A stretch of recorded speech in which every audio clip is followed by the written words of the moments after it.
Hello everyone, স্বাগত জানাচ্ছি সবাইকে নতুন লাইভ ক্লাসে।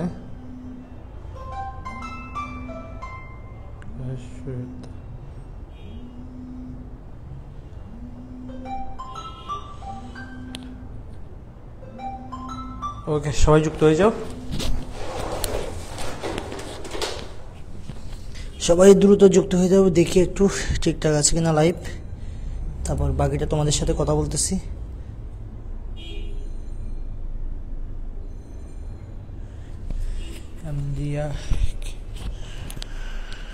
আচ্ছা, একটু দেখি লাইভটা ঠিকঠাক আছে কিনা, একটু দেখো। সবাই যুক্ত হয়ে যাও, তারপর বাকি কথা বলতেছি আর কি। লাইভ ক্লাস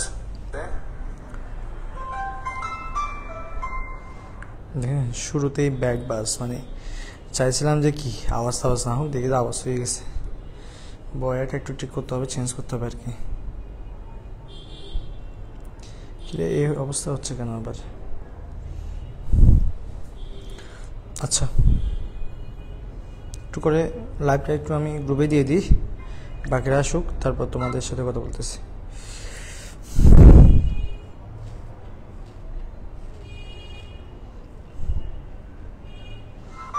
অনেকে যুক্ত হয়েছে দেখতে পাচ্ছি। শুরুতেই ব্যাক বাস, মানে চাইছিলাম যে কি। আচ্ছা, ওকে ওকে ওকে, তোমরা যুক্ত হয়ে যাও। আমি একটা চেয়ারের দিকে লাগবে আমার।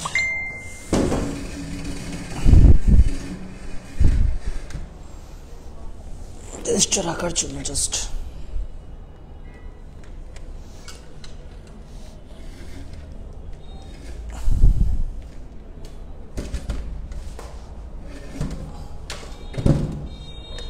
তোমাদের কমেন্ট দেখানোর জন্য, ঠিক আছে? আচ্ছা, আমরা আলোচনা শুরু করে দিচ্ছি। সবাই যুক্ত হওয়ার, যারা যুক্ত হবে তারা যুক্ত হবে। লেকচার আই হোপ লেকচার 8, এবং আমরা দ্বিতীয় অধ্যায়ে আছি। দ্বিতীয় অধ্যায়ে আমরা হচ্ছে টপিক 2-তে আছি। টপিক 2 হচ্ছে আমাদের চাহিদা ও যোগান, যেখান থেকে অলরেডি আমরা অনেক আলোচনা করেছি। আজকে তোমাদের সাথে আলোচনা করব সংকোচন প্রসারণ, তারপর হচ্ছে ঢাল, এবং তোমার হচ্ছে ওই রেখার বেসিক কথাবার্তাগুলো, রেখার বেসিক কথাবার্তাগুলো নিয়ে আলোচনা করবো, এবং প্লাস হচ্ছে তোমার হচ্ছে সংকোচন প্রসারণ ঢাল নিয়ে আলোচনা করবো। কালকে তোমরা অনেকে যুক্ত হয়েছিল কালকে লাইভে, কিন্তু আমি খুবই আপসেট। তোমাদের জন্য আমি আলাদা একটা সেশন রাখবো, যেখানে হচ্ছে শুধুমাত্র আমার স্টুডেন্টরা কি দিবে, তোমার এমসিকিউতে পরীক্ষা দিবে, এবং সবাই একটা পুরস্কার পাবে, ঠিক আছে? ওইটা তোমাদের জন্য আরেকটা স্পেশাল হবে। তোমাদের জন্য একদম বেস্ট একটা আয়োজন করব, যেখানে হচ্ছে তোমরা হচ্ছে শুধুমাত্র আমার স্টুডেন্টগুলো পরীক্ষা দিবে। আমার স্টুডেন্টগুলো লাইভে জয়েন হয়ে তোমার কুইজ দিবে, এবং কুইজের মধ্যে তারা পুরস্কার জিতবে। অর্থাৎ শুধুমাত্র তোমাদের জন্য আয়োজন করব, ঠিক আছে? তোমাদের লাগবে কিনা আগে বলো আমাকে, নাকি আমি মনে মনে কি বলে স্বপ্ন দেখতেছি? তোমাদের লাগবে বললে তারপর আয়োজন করব। তোমরা আগে বলো যে স্যার আমাদের লাগবে, তাহলে আমি চিন্তা করব। ইয়েস, আমার স্টুডেন্ট যেহেতু চাচ্ছে, I have to arrange this class. Okay, আমি একটু ঢুকি, একটু কোন মোবাইলে চার্জ ছিল না, যে ঢুকতে পারতেছি না। তোমাদের লাগবে কিনা একটু বলো। লাগবে? ওকে ওকে ওকে, ঠিক আছে। আচ্ছা চলো, রেখার বেসিক কথাবার্তা এবং হচ্ছে ডাল, সংকোচন প্রসারণ, এগুলো পড়বো। অনেকগুলো পড়া, একটু মানে এই টপিকটা শেষ করে স্থিতি স্থাপকতা একদিন, ভারসাম্য একদিন, 2 দিনে এই অধ্যায় শেষ করবো, মানে দ্বিতীয় অধ্যায় শেষ করতেছি। আচ্ছা, আরেকটা বিষয় হচ্ছে তোমাদের আমি একটু বলি 25 এবং 26-এর করণীয়টা আমি একটু বলি। 25 এবং 26, যেহেতু তোমাদের 25-এর ফাইনাল পরীক্ষা আসতেছে, প্রায় ধরে নিচ্ছি 2 মাস, 2 মান্থস উই হ্যাভ টাইম, এবং 26 যেহেতু ফাইনাল পরীক্ষা চলে আসতেছে, ফার্স্ট ইয়ার ফাইনাল পরীক্ষা, তাদের 1 মাসও নাই, 1 মাসের মধ্যে হয়ে যাবে। আমি বলি 25 যারা আছো তারা একটা কাজ করতে পারো, 24 ব্যাচে একদম রেকর্ডেড ক্লাস করে দেওয়া আছে 24 ব্যাচে। এই ক্লাসগুলো করে ফেলো তোমরা আগে, ওয়ান টাইম। এগুলো হচ্ছে তুমি একবার শেষ করে ফেলো, সাথে সাথে আমার লাইভগুলো এখানে যুক্ত হও, কেমন? আমার সাথে 1-1.5 ঘন্টা এগুলো কাটাও, তুমি রিভাইজ করো। আগে রেকর্ডগুলো করে ফেলো, তারপর রিভাইজ করো, ঠিক আছে? তাহলে 2 বার করা হবে, তোমার এই জিনিসটা 2 বার করা হবে। একটা কল আসতেছে বারবার, এটা একটু দেখি কি বলে। হ্যালো, জি ওয়ালাইকুম আসসালাম। আমি একটু লাইভ ক্লাস আছে, আপনি পরে কল দেন, 1-1.5 ঘন্টা পরে কল দেন। আচ্ছা, ওখানে কল দিয়ে দিয়ে সবাই কালকে আগে উত্তর দিয়ে দিয়েছে, কিন্তু সেটা তো দুঃখজনক, আগে উত্তর দিয়ে দিয়েছে না। আচ্ছা, তোদের জন্য আলাদা আয়োজন করবো, টেনশন করিস না, তোরা টেনশন করিস না। আমি তোদের জন্য আলাদা একদম কি বলে বেস্ট একটা আয়োজন করব। আমি তোমাদের সাথে একটু করতে যাচ্ছি, এই তোমাদের সাথে একদিন একটা কথা বলতে যাচ্ছে, মানে আমার খুব ইচ্ছা করতেছে। আমি আমার অনলাইনের পেইড ব্যাচের স্টুডেন্টদের সাথে একদিন মানে কি করব, মোবাইলে গল্প করব।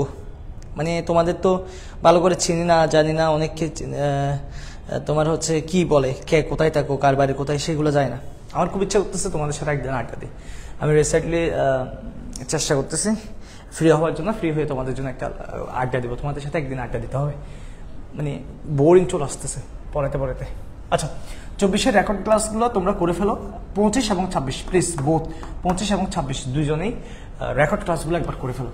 রেকর্ড ক্লাসগুলো একবার করে ফেলে তোমরা যদি মনে করো যে এগুলো ফ্রি কন্টেন্ট, মানে তোমরা যারা ইউটিউব থেকে দেখে আমার এখানে ভর্তি হয়েছো, মানে ম্যাক্সিমাম ক্ষেত্রে ইউটিউব অথবা আমার এই আগের রেস্টুরেন্টের রেফারেন্সে ভর্তি হয়। মানে এখানে আহামরি যে আমি এরকম অ্যাডভার্টাইজিং করি, বা আমি আহামরি যে পুরো বাংলাদেশে বুস্ট করে করে, আমি জীবনে 1 টাকার বুস্ট করে দিই, এটা বিশ্বাস করো, জীবনে 1 টাকার বুস্ট করে নেই।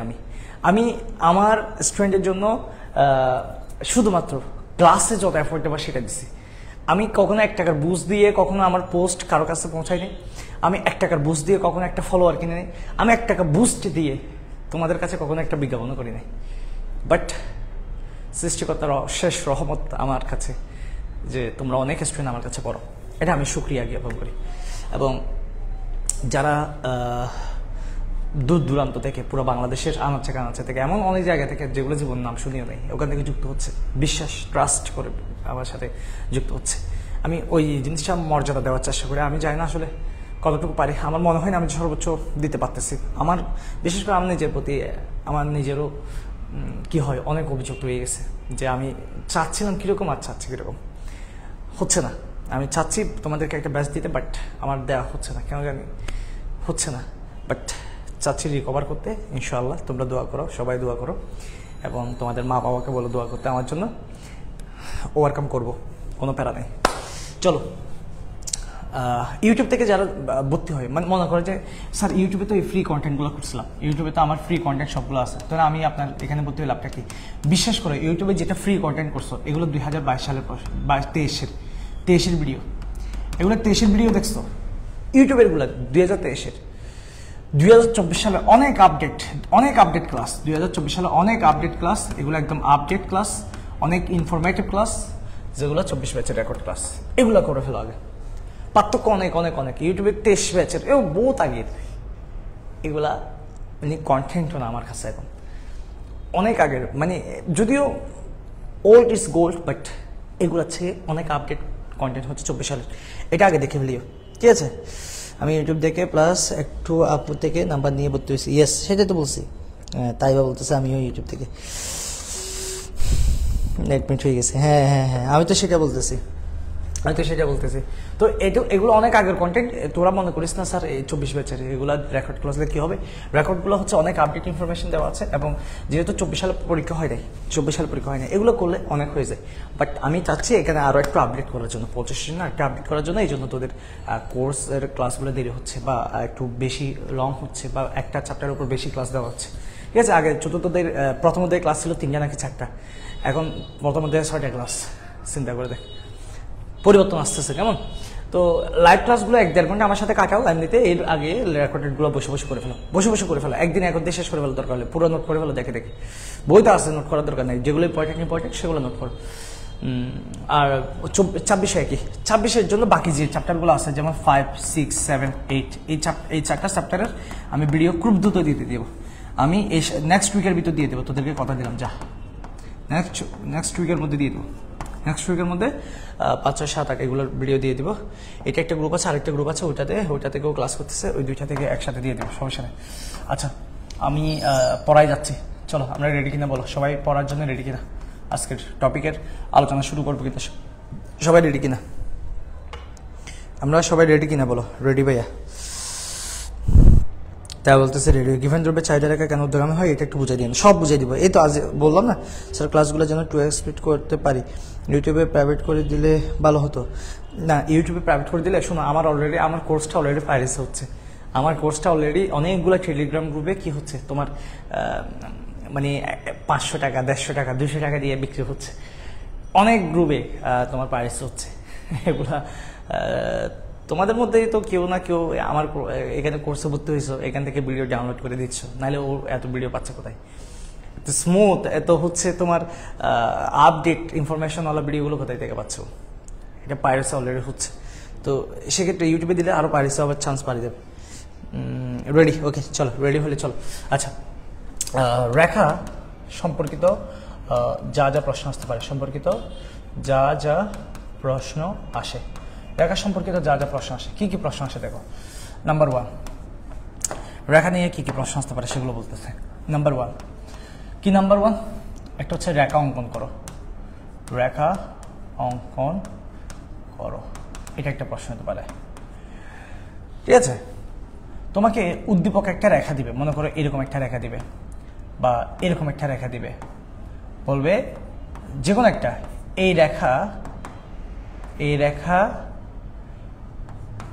ওই রেখা হতে পারে কিনা, ওই রেখা হতে পারে কিনা, পারে কিনা, পারে কিনা, এটা একটা প্রশ্ন হতে পারে। যেমন বলতে পারে এটা চাহিদা রেখা হতে পারে কিনা, মানে এটাকে চাহিদা রেখা বলা যাবে কিনা, অথবা বলতে পারে এটাকে যোগান রেখা বলা যাবে কিনা, কেমন এরকম প্রশ্ন হতে পারে। এটাকে ওই রেখা মানে কি, এটাকে এই রেখাকে চাহিদা রেখা বলা যাবে কিনা, এই রেখাকে যোগান রেখা বলা যাবে কিনা, এই ধরনের প্রশ্নগুলো হতে পারে। এরপর হচ্ছে তোমার রেখার স্থানান্তর, রেখার স্থানান্তর প্রশ্ন হতে পারে। রেখা এক জায়গা থেকে অন্য জায়গায়, মনে করে এখানে তো এখান থেকে এখানে যাওয়া, ঠিক আছে, অথবা তোমার এখান থেকে এখানে যাওয়া, এরকম রেখার স্থানান্তর নিয়ে প্রশ্ন হতে পারে, যে এরকম চেঞ্জ হচ্ছে, শিফটিং হচ্ছে, এরকম প্রশ্ন হতে পারে, রেখার স্থানান্তর হতে পারে। মানে এই কয়েকটা প্রশ্নই হয়। একটা রেখা অঙ্কন করতে বলে, একটা এটাও রেখা হতে পারে কিনা, রেখার স্থানান্তর নিয়ে প্রশ্ন হতে পারে, আরটা হচ্ছে রেখার ঢাল নির্ণয় করা নিয়ে একটা প্রশ্ন হতে পারে। That is the question included about curve. তোমার একটা রেখা সম্পর্কিত এই কয়েকটা প্রশ্ন হতে পারে। একটা রেখা আঁকো, ওই রেখা চাহিদা রেখা হতে পারে কিনা, রেখার স্থানান্তর, ঢাল নির্ণয় ইত্যাদি ইত্যাদি। তো আমরা যে বেসিকটা বলছিলাম সেখানে তোমাদেরকে রেখা আঁকা শিখেছিলাম। মানে একটা রেখা আঁকতে গেলে প্রথমে বলছে একটা রেখা আঁকতে গেলে দুনিয়া উল্টে গেল, সূচি লাগবে। এখন সেটা বর্ণনা থাকলেও তাও সূচিতে নিয়ে আসবো, এটা সমীকরণ থাকলে তাও সূচিতে নিয়ে আসবো, এটা সূচি থাকলে আলহামদুলিল্লাহ সূচি থাকলে গ্যারেক রেখা আঁকে ফেলবো। এখানে বর্ণনা থাকলেও তাও সূচিতে আনবো, আবার সমীকরণ থাকলে তাও সূচিতে আনবো, আর রেখা এই সূচি থাকলে তো একদম ডাইরেক্ট সূচি আঁকে ফেলতে পারতেছি। এটা গত ক্লাসের আলোচ্য বিষয় ছিল। আজকে তোমাদেরকে আরেকটা জিনিস শেখাচ্ছি, সেটা হচ্ছে এটা হচ্ছে চাহিদার সংকোচন, চাহিদার সংকোচন প্রসারণ ও হ্রাস বৃদ্ধি, চাহিদার সংকোচন প্রসারণ ও হ্রাস বৃদ্ধি, এ হচ্ছে বিষয়। চাহিদার সংকোচন প্রসারণ হ্রাস বৃদ্ধি, এই টপিকটা একটু আলোচনা করব। তারপর হচ্ছে তোমাদের কোয়েশ্চেন সলভ করে দেখাবো, মানে রেখা সম্পর্কিত যত কোয়েশ্চেন আছে সবগুলো সলভ করে দেখাবো, রেখা সম্পর্কিত যা যা প্রশ্ন আসে। আচ্ছা, নাদিয়াকে ক্লাসে আমার টেলিগ্রামে নাই? হ্যাঁ ভাইয়া, আমি টেলিগ্রামে দেখছিলাম কয়েকদিন আগে। আচ্ছা, তুইও দেখছিস না?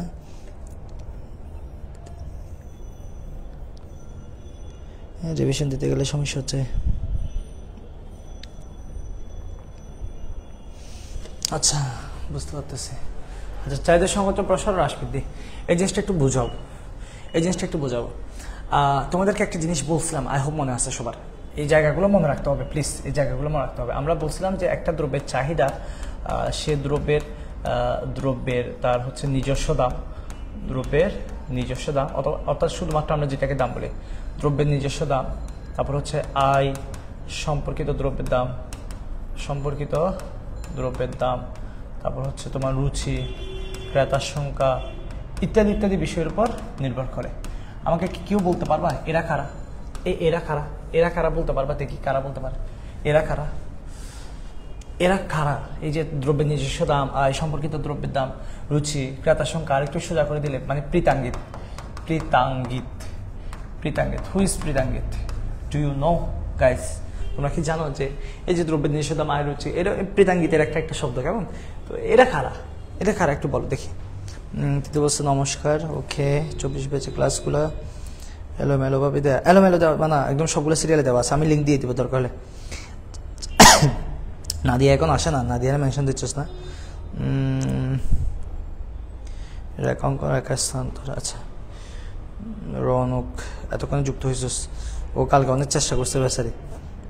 Good good good. Tasnia Zaman, yes, সে পড়ালেখা করে রাজশাহী থেকে যুক্ত হয়েছে। তাসনিয়া, আই হোপ রাজশাহী না তুই? তাসনিয়া হচ্ছে রাজশাহী না? আমার দেরি হয়ে গেছে, কতটুকু পড়া হয়েছে এখনো পড়াই না, শুরু করতেছি জাস্ট। ভাইয়া কোন কোন চ্যাপ্টার শেষ হয়েছে?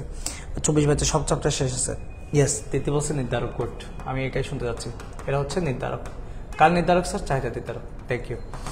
এখন এই যে এই পুরো জিনিসটাকে আবার কি বলে? এই পুরো জিনিসটাকে বলা হয় চাহিদা অপেক্ষক। বুঝিও কথা, এই জিনিসটাকে, পুরো জিনিসটাকে বলা হয় চাহিদা অপেক্ষক। তো এই চাহিদা নির্ধারককে আমরা চাহিদা নির্ধারককে দুই ভাগে ভাগ করব। চাহিদা নির্ধারককে আমরা দুই ভাগে ভাগ করব। এক পাশে রাখবো হচ্ছে দাম, আর পাশে হচ্ছে অন্যান্য অবস্থা। এক পাশে দাম, আরেকটা হচ্ছে অন্যান্য অবস্থা।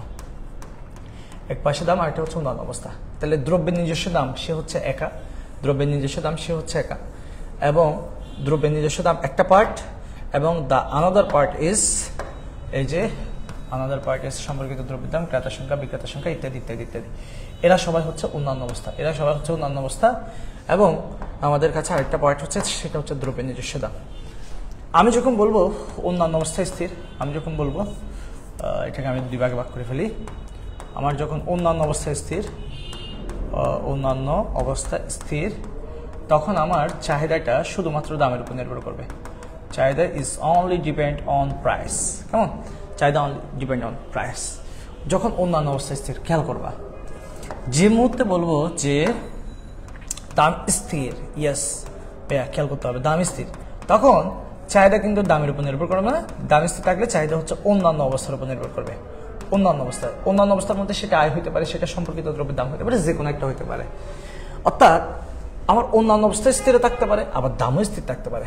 কথা বুঝিও, অন্যান্য অবস্থায় স্থির থাকলে চাহিদা দামের উপর নির্ভর করবে, আবার দাম স্থির থাকলে চাহিদা অন্যান্য অবস্থার উপর নির্ভর করবে। বিষয়টা হচ্ছে এই জায়গায়, মূল পয়েন্ট হচ্ছে এই জায়গায়। তো দ্রব্যের যখন নিজস্ব দাম বাড়ে, দ্রব্যের নিজস্ব দাম বৃদ্ধি পেলে, দ্রব্যের নিজস্ব দাম কি পেলে? বৃদ্ধি পেলে তোমার চাহিদা হ্রাস পায়, চাহিদা হ্রাস পায়।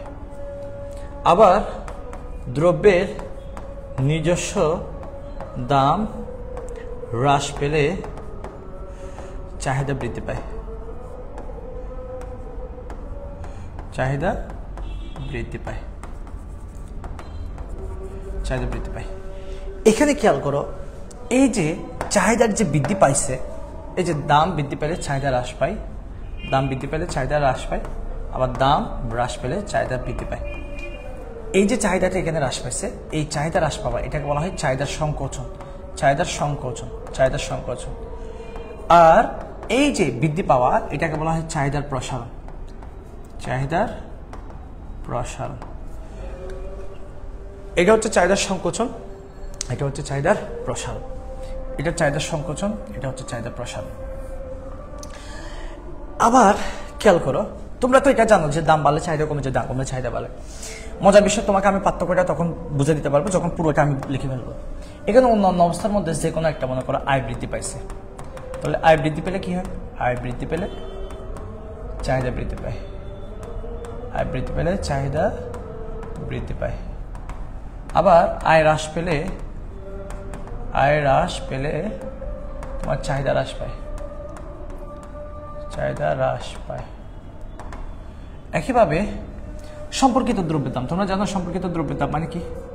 পরিপূরক দ্রব্যের দাম, পরিপূরক দ্রব্যের দাম বৃদ্ধি পেলে, এগুলা মুখস্থ থাকার কথা, আমি জানি না মুখস্থ আছে কিনা। চাহিদা হ্রাস পায়, এটা কোথায় থেকে হয় সেটা তুমি ফার্স্ট থেকে পড়ে আসলে জানবা। একইভাবে পরিপূরক দ্রব্যের দাম হ্রাস পেলে, পরিপূরক দ্রব্যের দাম হ্রাস পেলে চাহিদা বৃদ্ধি পায়, চাহিদা বৃদ্ধি পায়। একইভাবে পরিবর্তক দ্রব্যের দাম, পরিবর্তক দ্রব্যের দাম বৃদ্ধি পেলে অন্য দ্রব্যের চাহিদা বৃদ্ধি পায়, অন্য দ্রব্যের চাহিদা বৃদ্ধি পায়। পরিবর্তক দ্রব্যের দাম হ্রাস পেলে চাহিদা হ্রাস পায়, চাহিদা হ্রাস পায়। একইভাবে একটা দ্রব্যের ক্রেতার সংখ্যা বাড়লে ক্রেতার সংখ্যা বৃদ্ধি পেলে চাহিদাও বৃদ্ধি পায়, চাহিদা বৃদ্ধি পায়। মজার বিষয় হচ্ছে এই যে এই জায়গাটা খেয়াল করো, আয় বৃদ্ধি পেলে চাহিদা বৃদ্ধি পায়, আয় হ্রাস পেলে চাহিদা হ্রাস পায়। তো বলছি কি, চাহিদা হ্রাস পেলে সংকোচন, হ্রাস পেলে সংকোচন, বৃদ্ধি পেলে প্রসারণ। এখানেও তো চাহিদা বৃদ্ধি পাচ্ছে, বাট এটাকে আমি চাহিদার প্রসারণ বলতে পারবো না, এটাকে আমাকে বলতে হবে চাহিদার বৃদ্ধি। দেখো এই জায়গাটা সমস্যা, এখানে চাহিদা বৃদ্ধি পাচ্ছে প্রসারণ বলছি, বাট এখানে বৃদ্ধি বলতেছে কেন, বৃদ্ধি বলতেছে কেন? আবার এটা দেখো, এটাকে আমি চাহিদা সংকোচন বলতে পারবো না, এটা বলতে হবে চাহিদা হ্রাস। একইভাবে পরিবর্তক দ্রব্যের দাম বৃদ্ধি পেলে চাহিদা হ্রাস পায়, এটাকে আমি চাহিদার সংকোচন বলতে পারবো না, এটাকে বলতে হবে চাহিদা হ্রাস, চাহিদা হ্রাস। পরিবর্তক দ্রব্যের দাম হ্রাস পেলে চাহিদা বৃদ্ধি পায়, এটাকে আমি চাহিদার প্রসারণ বলতে পারবো না, এটাকে বলতে হবে চাহিদা বৃদ্ধি। স্যার কোথায় পার্থক্যটা হচ্ছে? যদি চাহিদা দাম দ্বারা প্রভাবিত হয়, most important, most important, most important, চাহিদা যদি দাম দ্বারা প্রভাবিত হয়, চাহিদা যদি দাম দ্বারা প্রভাবিত হয়, চাহিদা যদি দাম দ্বারা প্রভাবিত হয়, তাকে আমরা বলবো সংকোচন প্রসারণ। চাহিদা যদি দ্রব্যের নিজস্ব দাম দ্বারা প্রভাবিত হয়, দ্রব্যের নিজস্ব দাম দ্বারা প্রভাবিত হয়, তাকে আমরা বলবো সংকোচন প্রসারণ, সংকোচন প্রসারণ। চাহিদা যদি অন্যান্য অবস্থা দ্বারা প্রভাবিত হয়, চাহিদা যদি অন্যান্য কোনো অবস্থা দ্বারা প্রভাবিত হয়, তখন সেটা হচ্ছে চাহিদার হ্রাস বৃদ্ধি, তখন চাহিদা হ্রাস বৃদ্ধি বলতে হবে স্যার। বোধ এখানে পরিবর্তক দ্রব্যের দাম বৃদ্ধি পেলে চাহিদা বৃদ্ধি পায়, এটা অন্যান্য অবস্থার একটা অংশ, তার মানে এটাকে আমরা সংকোচন প্রসারণ বলতে পারবো না, এটাকে বলতে হবে চাহিদা বৃদ্ধি। পরিবর্তক দ্রব্যের দাম পেলে চাহিদা হ্রাস পায়, এটা হচ্ছে আমরা বলবো চাহিদার হ্রাস। ক্রেতার সংখ্যা বাড়লে চাহিদা বাড়ে, এটাকে কি বলবো তোমরা নিজেরা বলো, এটাকে কি বলবো আমরা? এটাকে আমরা কি বলবো? আমরা বলতেছি নিজস্ব দাম দ্বারা প্রভাবিত হলে তাকে আমরা সংকোচন প্রসারণ বলবো, কিন্তু অন্যান্য অবস্থা দ্বারা প্রভাবিত হলে, অন্যান্য অবস্থা দ্বারা প্রভাবিত হলে তাকে আমরা হ্রাস বৃদ্ধি বলবো। কথাটা ক্লিয়ার কিনা বলো তো আগে? কে মেসেজ দিয়েছে? দামের ক্ষেত্রে অন্যান্য অবস্থার ক্ষেত্রে হ্রাস বৃদ্ধি, ইয়েস, সব মুখস্থ তবে অবস্থা। আজকেও লেট হয়ে গেল, আরে ভাই এগুলো একেবারে তটস্থ। Yes, good.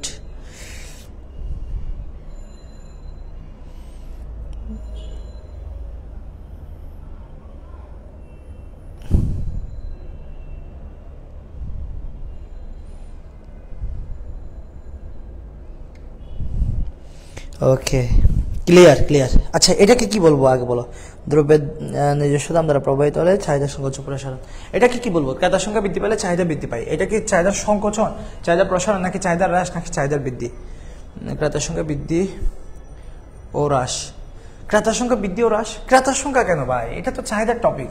ক্রেতার সংখ্যা বৃদ্ধি পেলে এটাকে চাহিদার কি বলবো? চাহিদার বৃদ্ধি পাচ্ছে, ঠিক আছে। এখন এটা চাহিদা হ্রাস পেলে এটাকে আমরা বলছি চাহিদার হ্রাস, চাহিদা বৃদ্ধি পেলে তাকে বলতেছি চাহিদার বৃদ্ধি, ঠিক আছে। তো এখানে চাহিদা বৃদ্ধি পাচ্ছে, এটাকে কি বলবো? এটাকে আমি প্রসারণ বলবো, সংকোচন বলবো, হ্রাস বলবো, নাকি বৃদ্ধি বলবো?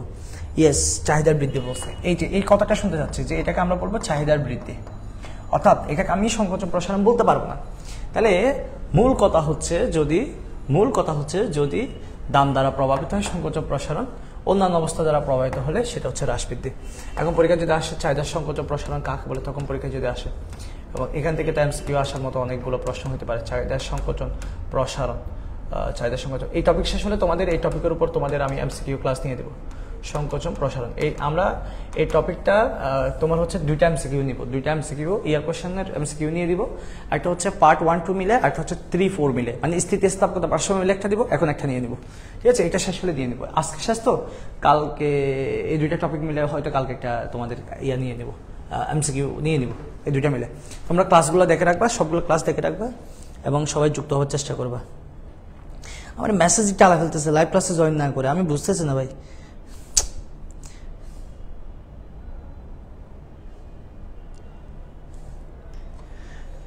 ওকে, চাহিদা বৃদ্ধি, গুড ছিল 24 জন। এখন আসে ভাই, এগুলো দেখে কোনো লাভ নাই। আমি 500, 1000, 1200 স্টুডেন্ট পর্যন্ত ভর্তি করাইছি, ক্লাস করে 20 জন, 25 জন, 30 জন। আমি বুঝি না কেন কোর্সগুলো নাও। হয়তো অনেকে কোচিংয়ের পড়া, কলেজের পড়া বা বিভিন্ন পড়া থাকে, এই জন্য হয়তো লাইভ ক্লাসে যুক্ত হতে পারে না। কোনো সমস্যা নেই, তুমি পরবর্তীতে দেখে নিলে হচ্ছে। আচ্ছা, চাহিদা সংকোচন প্রসারণ। চাহিদা সংকোচন প্রসারণ কাকে বলে যদি পরীক্ষা আসে? যদি কাকে বলে পরীক্ষা যদি আসে তখন লিখবো অন্যান্য অবস্থা। অন্যান্য অবস্থা স্থির অবস্থায় দ্রব্যের নিজস্ব দামের কারণে চাহিদার পরিবর্তন ঘটলে, অন্যান্য অবস্থায় স্থির অবস্থায় দ্রব্যের নিজস্ব দামের কারণে চাহিদার পরিবর্তন ঘটলে তাকে চাহিদার সংকোচন প্রসারণ বলে। সংকোচন প্রসারণ বলে। যদি প্রশ্ন করে যে তোমার চাহিদার সংকোচন কাকে বলে, সেক্ষেত্রে বলো। যদি বলে যে চাহিদার সংকোচন কাকে বলে, সেটা বলো।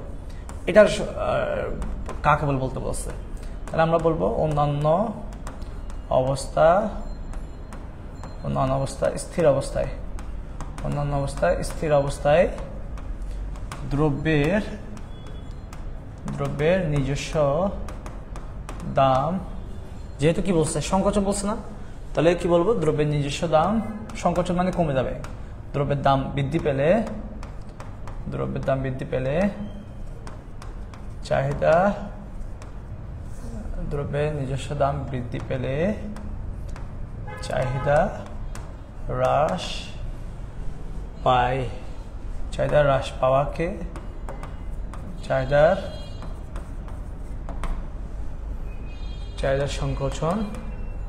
সংকোচন বলে। ঠিক আছে। যদি বলে প্রসারণ কাকে বলে, যদি বলে যে চাহিদার প্রসারণ কাকে বলে সেটা বলে। যদি প্রসারণের কথা বলতে বলে তখন কি বলবো? তখন আমি বলবো অন্যান্য অবস্থা স্থির অবস্থায়। অন্যান্য অবস্থায় স্থির অবস্থায় দ্রব্যের নিজস্ব দাম হ্রাস পেলে চাহিদা বৃদ্ধি পাওয়াকে চাহিদার প্রসারণ বলে। ঠিক আছে। এবং মনে রাখতে হবে মোস্ট ইম্পর্টেন্ট কথা MIK, মোস্ট ইম্পর্টেন্ট কথা, চাহিদার সংকোচন প্রসারণ চাহিদা বিধিকে মেনে চলে। আমরা যখন চাহিদা বিধি পড়ছিলাম, তোমাদের মনে থাকার কথা, আমরা যখন চাহিদা বিধি পড়ছিলাম তখনও কিন্তু তোমার অন্যান্য অবস্থায় স্থির থাকতো, যখন চাহিদা বিধি পড়ছিলাম। তাহলে ও হচ্ছে চাহিদা বিধিকে মানে, শ্রদ্ধা করে, বলে যে হ্যাঁ ঠিক আছে তুমি যেটা বললো সেটাই। অন্যান্য অবস্থায় স্থির থাকবে এবং দাম চাহিদাকে প্রভাবিত করবে। কিন্তু চাহিদা বিধিকে কখনোই মেনে চলে না। ও বলে আমি তোমারে গুনি না, কারণ আমি অন্যান্য অবস্থা পরিবর্তন করেই ফেলবো। অর্থাৎ দামি স্থির অবস্থায় অন্যান্য অবস্থা পরিবর্তন করে প্রভাব দেখালে সেটা হচ্ছে চাহিদা বিধিকে মানতেছে না সে। তো চাহিদা বিধি তো বলছে কি অন্যান্য অবস্থায় স্থির থাকলে ঘটনাটা ঘটবে। এবং আরেকটা লাইন মনে রাখতে হবে, মোস্ট ইম্পর্টেন্ট কথা হচ্ছে চাহিদার সংকোচন প্রসারণকে চাহিদা রেখা বরাবর সঞ্চালন বলা হয়। চাহিদা রেখা বরাবর সঞ্চালন বলা হয়। চাহিদা রেখা বরাবর সঞ্চালন মানে কি? মানে এটার বাংলা কথা কি জানো? এটাকে আমি এক রেখা দিয়ে ব্যাখ্যা করতে পারবো। এক রেখা দিয়ে ব্যাখ্যা করা যায়। মূল কথা হচ্ছে আমি এই একটা রেখা দিয়ে ব্যাখ্যা করে ফেলতে পারবো সংকোচন প্রসার। কিন্তু হ্রাস বৃদ্ধি এটা সংকোচন প্রসার। কেমন? হ্রাস বৃদ্ধি এক রেখা দিয়ে ব্যাখ্যা করা যাবে না, রেখার স্থানান্তর হবে। এটা যেহেতু এক রেখা দিয়ে যায়, এই জন্য চাহিদা রেখার বরাবর সঞ্চালন বলা হয়। চাহিদা রেখা বরাবর সঞ্চালন বলা হয়। এটা বুঝতে পারলে ডান ওয়ান লিখো। তো তারপর আমরা হ্রাস বৃদ্ধিতে যাচ্ছি। এটা বুঝতে পারলে ডাউন ওয়ান লিখো। তিতি, তারপর হচ্ছে তোমার পাপিয়া, তারপর হচ্ছে ওই তো তিতি আর পাপিয়া না, সবগুলো কমেন্ট করতেছে দেখতেছি আমি। তিতি পাপিয়া,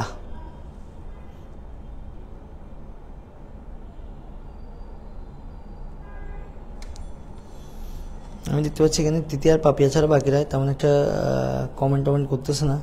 বুঝতে পারলে সবাই একটু জানলি কত। আমি এক যন্ত্রণায় আছি ভাই, মোবাইলটা আমি বিক্রি করে দিতেই হবে, আমি দেখতেছি যন্ত্রণায় পড়ে গেছি রে ভাই। ল্যাপটপ নিচ্ছে রে, দেখতে পাচ্ছিস না কমেন্ট বের হলে তোমার অন্য জায়গায় নিয়ে যাচ্ছে গা। ওকে, ডান ওয়ান লিখছে, অনেকে ডান ওয়ান লিখছে, ঠিক আছে। আচ্ছা এবার আসো চাহিদার সংকোচন প্রসারণ গেল, এরপর আসো চাহিদার হ্রাস বৃদ্ধি। চাহিদার হ্রাস বৃদ্ধি, এটা যদি আসে পরীক্ষায় হোয়াট ইজ চাহিদার হ্রাস বৃদ্ধি, সেটা আমাদের বলো। তখন কি বলবা? বলবা দাম স্থির অবস্থায়, দাম স্থির অবস্থায় চাহিদার নির্ধারকের, দাম স্থির অবস্থায়, দাম স্থির অবস্থায় দ্রব্যের নিজস্ব দাম ব্যতীত, দাম স্থির অবস্থায় বললে এটা আর বলতে হচ্ছে না যদিও, দাম স্থির অবস্থায় অন্যান্য নির্ধারকের, দাম স্থির অবস্থায় চাহিদার অন্যান্য নির্ধারকের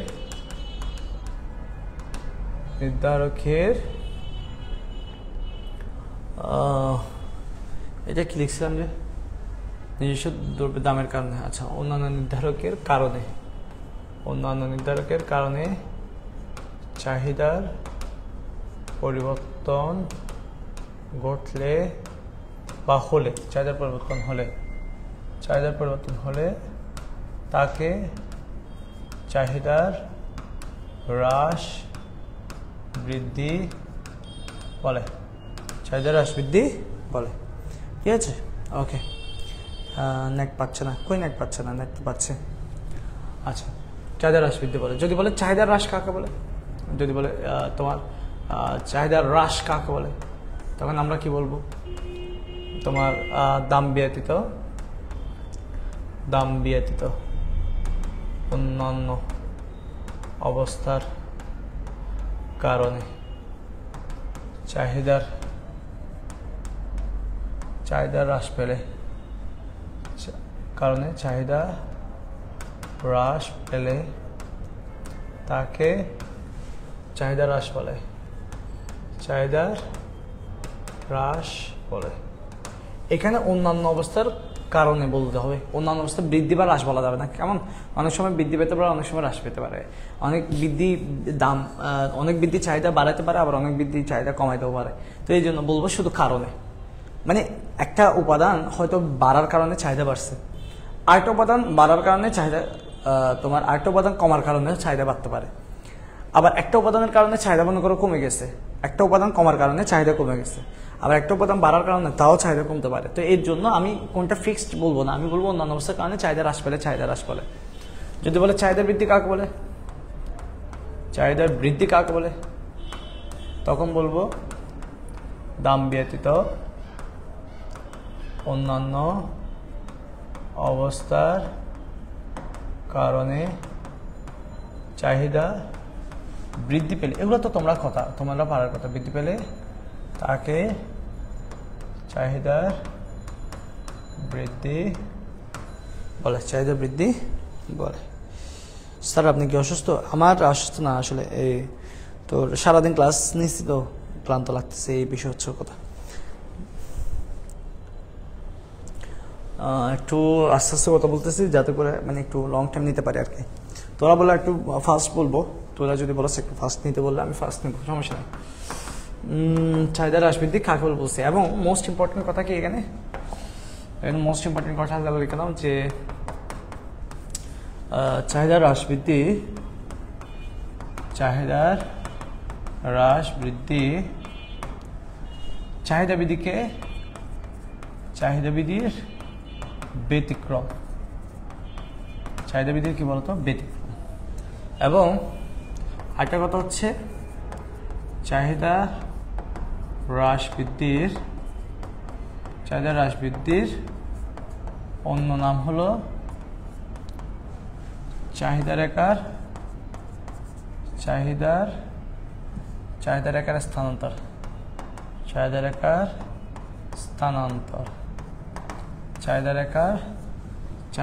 স্থানান্তর কেমন? চাহিদা রেখার স্থানান্তর মানে মনে করো যে চাহিদা রেখাটা এখানে ছিল, সে এখানে যাবে অথবা এইখানে যাবে, মানে এক জায়গা থেকে এক জায়গায় যাবে, এটা হচ্ছে স্থানান্তর। কেমন? পারতো? বল।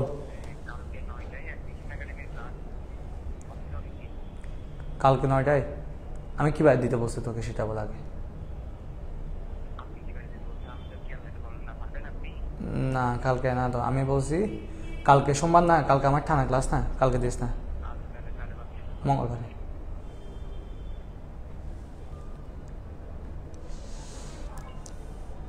সমস্যা নাই, ঠিক আছে।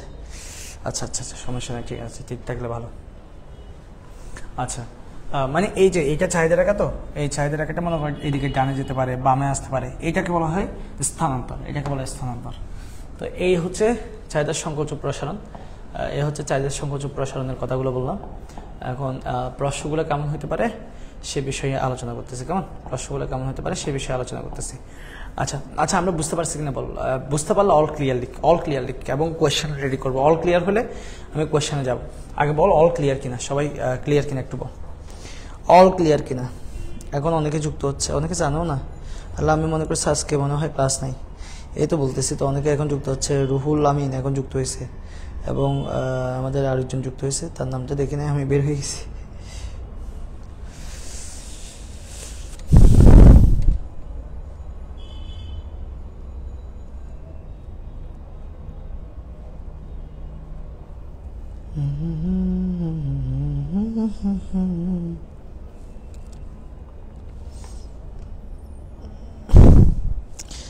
আচ্ছা, আমরা অল ক্লিয়ার লিখলে আমি হচ্ছে কি যাচ্ছি, তোর প্রশ্ন প্যাটার্নে যাচ্ছি।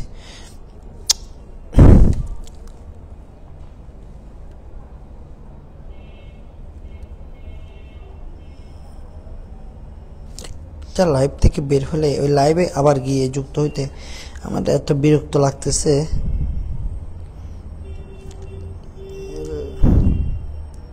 অল ক্লিয়ার, ওকে। তবে মেনশন দিছি তো, আচ্ছা মেনশন দিছিস, ওকে। আচ্ছা চল, আমরা একটা প্রশ্ন সাজাচ্ছি, আমাদের এখানে প্রশ্ন সাজাবো 6, ওকে। আচ্ছা, ফার্স্ট অফ অল তো তোদের একটা জিনিস দেখাই দিয়েছিলাম যে তোমার সমীকরণ থেকে রেখা থাকা, এগুলো দেখা দিয়েছিলাম। তো সমীকরণ থেকে রেখা থাকা যেগুলো দেখা দিয়েছিলাম, এগুলোর বাইরে কীরকম প্রশ্ন হতে পারে দেখো। মনে করো যে চাহিদা রেখা একটা আকাশ। আচ্ছা, এটা কোয়েশ্চেন 1 দিয়ে একটা করি। কোয়েশ্চেন 1, 2, 3 এরকম কয়েকটা কোয়েশ্চেন নিয়ে আলোচনা করবে। আচ্ছা, কেমন হতে পারে কোয়েশ্চেন? যেমন একটা প্রশ্ন হতে পারে যে একটা বর্ণনা থাকতে পারে, সিম্পল কোয়েশ্চেন যেগুলো হতে পারে, একটা হচ্ছে বর্ণনা থাকতে পারে, বর্ণনা অথবা সূচি অথবা সমীকরণ। এগুলো থেকে সর্বোচ্চ তোমাকে রেখাটা আঁকতে বলবে, জাস্ট এতটুকু, চাহিদা রেখা আঁকতে বলবে, হয় বর্ণনা, সূচি, সমীকরণ এরকম দেওয়া থাকলে এটা দিয়ে শুধু চাহিদা রেখা আঁকা যাবে, আর কিছু করা যাবে না, এটার বাইরে কিছু করা যাবে না। তো এটা বাদ দাও, আমরা আরেকটা প্রশ্ন নিচ্ছি, যে প্রশ্ন থেকে ওই ইয়াগুলো আলোচনা করবো। মনে করো আমার একটা তালিকা দেওয়া আছে, তালিকা দেওয়া আছে। বলো এলহাম ভাই।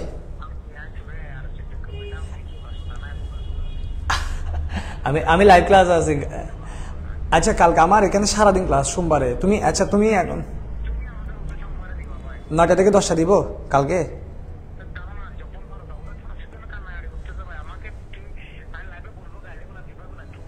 আচ্ছা, আমি 9টা থেকে 10টা যাও। অথবা একটা কাজ করতে পারো, 8টা থেকে 10টা দিতে পারো। 8টা থেকে, হ্যাঁ দাও।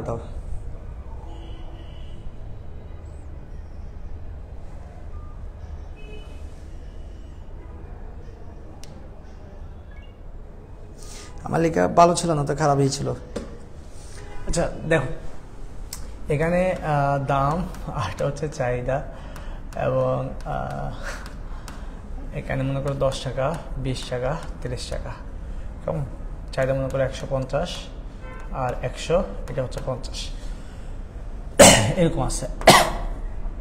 1 নম্বরে বললো যে এখান থেকে চাহিদা রেখা আঁকো, চাহিদা রেখা অঙ্কন করো, অঙ্কন করো।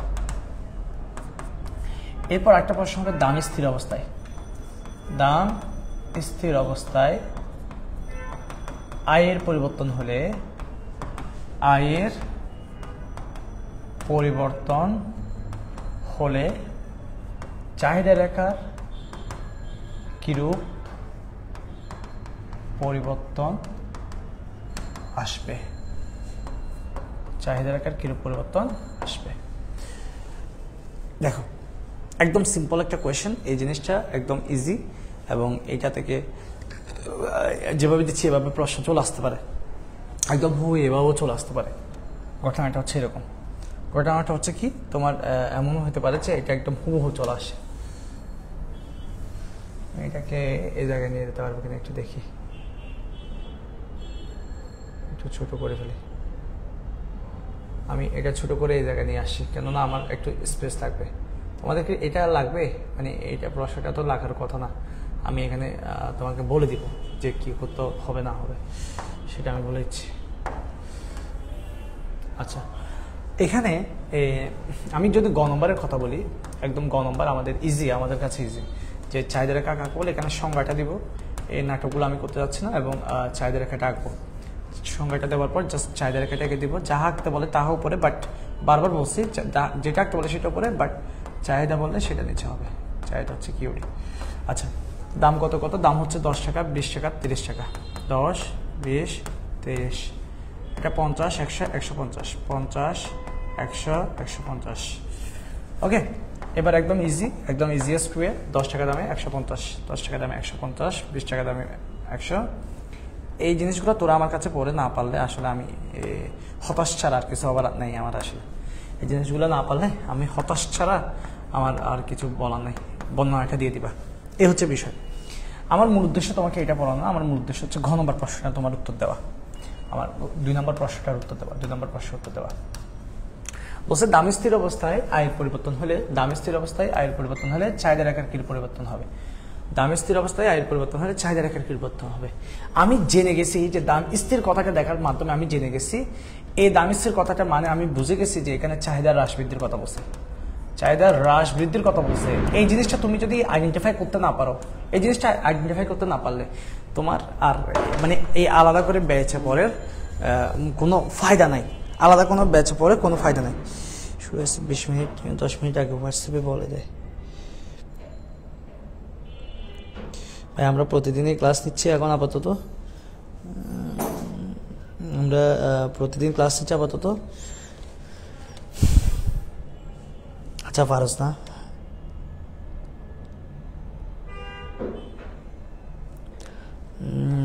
আচ্ছা জসিম উদ্দিন থেকে যে লাইভ ক্লাস করতেছে, তোমার একটু নামটা বলে কেমন? এটা হয়তো তোমার কোনো মানে এটা আমি দেখতে পাচ্ছি অনেক সিনিয়র একজন মানুষের প্রোফাইল পিকচার বা ওনার আইডি, তুমি হয়তো ওনার যে কেউ হতে পারো, কেমন?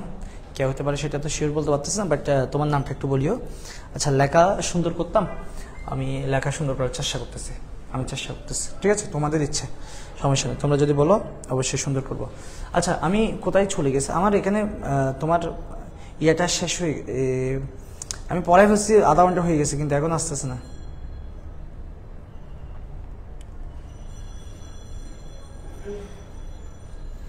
দিয়েছি একটাতে, জয়েন লাইভ যুক্ত হয়ে একটাতে। শায়দ তুই কোথেকে আসতেছিস? কোথায় ছিলে? আচ্ছা আচ্ছা, ওকে।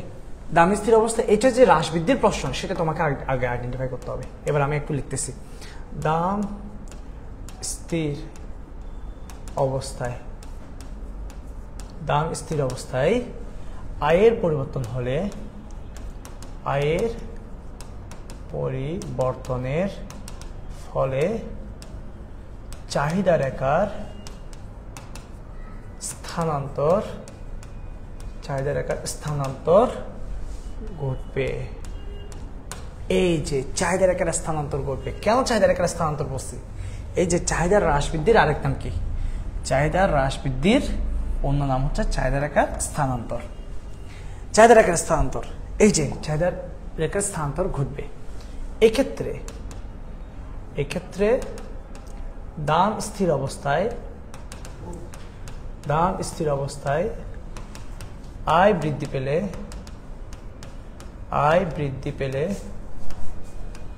চাহিদা বৃদ্ধি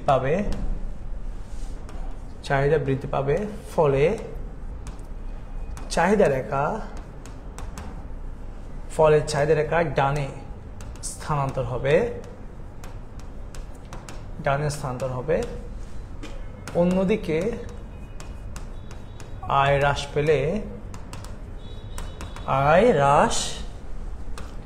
পেলে চাহিদা হ্রাস পাবে।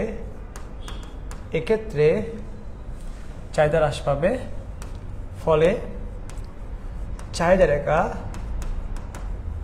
বামে স্থানান্তর হবে। এটা তোমাদের অনেকের গাইডে এক এক রকম দেওয়া থাকতে পারে, বাট আমি তোমাকে যেটা দেখাচ্ছি সেটা ইজিয়েস্ট ওয়ে এবং সব থেকে স্ট্যান্ডার্ড ওয়ে, ওটাতে যাওয়া। এই লাইনটা পড়ে স্যার কিন্তু অটোমেটিক্যালি আমার জন্য 4 নম্বর দেওয়ার ডিটারমাইন হয়ে গেছে। বিশ্বাস করো, এই লাইনটা পড়ে স্যার কিন্তু ডিটারমাইন হয়ে গেছে যে আমাকে 4 নম্বর দিতে পারবো, আমি উপযুক্ত।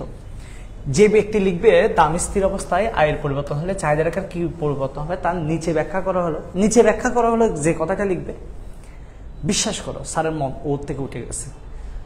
যে এই ফরম্যাটটা লিখে হচ্ছে, এই কথাটা লিখে হচ্ছে, 2 লাইন 3 লাইন এগুলো লিখে হচ্ছে, সে অটোমেটিক 4 নম্বর জন্য যোগ্য, সে প্রমাণ দিয়ে দিছে। বাকিটা হচ্ছে তুমি যদি ঠিকঠাক শেষ করতে পারো 4 দিয়ে দিবে। বুঝাতে পারছি? মানে এখানে তোমাকে নাম্বার দেওয়ার জন্য, তোমার স্পেসিফিক কিছু টেকনিক জানতে হবে, যে টেকনিকগুলো দিয়ে স্যারকে 1 সেকেন্ড আমি মুগ্ধ করে ফেলবো না। এবার দেখো আমি দেখাচ্ছি, আমি যদি তোমাকে একটু সাংখ্যিকভাবে দেখাই, মানে এই জিনিসটা আমি তোমাকে একটু আগে সাংখ্যিকভাবে দেখে আসি যে এখানে আমার দামটা স্থির। মনে করো যে এর দাম কেমন, এটা হচ্ছে আয়, এটা হচ্ছে চাহিদা। আচ্ছা একটু তার আগে আমি একটু বলি, এখানে আমি চাহিদার সাথে কার সম্পর্ক দেখাচ্ছি? দামের। বলছিলাম আমি তোমাদেরকে, যখন আমি চিত্রের মধ্যে একদিকে চাহিদা আর দিকে দাম দেখাইছি, অটোমেটিক এখানে অন্যান্য অবস্থায় স্থির, কিন্তু অন্যান্য অবস্থায় স্থির আছে বলেই আমি শুধু চাহিদার সাথে দামের সম্পর্ক দেখাচ্ছি অটোমেটিক। এখন আমি এই চিত্রটা চাইলে কি বলি, আমি এই চিত্রটা চাইলে, আমি এটা একটু ডিলিট করে দিচ্ছি, আমি এই চিত্রটা চাইলে এভাবে দেখাতে পারি। দাম স্থির, মনে করো যে দামটা আমি 20 টাকা 10 টাকাতে স্থির রেখে দিলাম, দাম স্থির 10 টাকাতে স্থির, সে হচ্ছে 10 টাকাতে স্থির।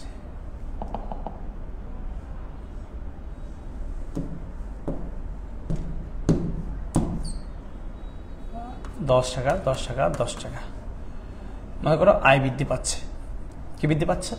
আয় বৃদ্ধি পাচ্ছে। 100 টাকা, 200 টাকা, 300 টাকা আয় বৃদ্ধি পাচ্ছে।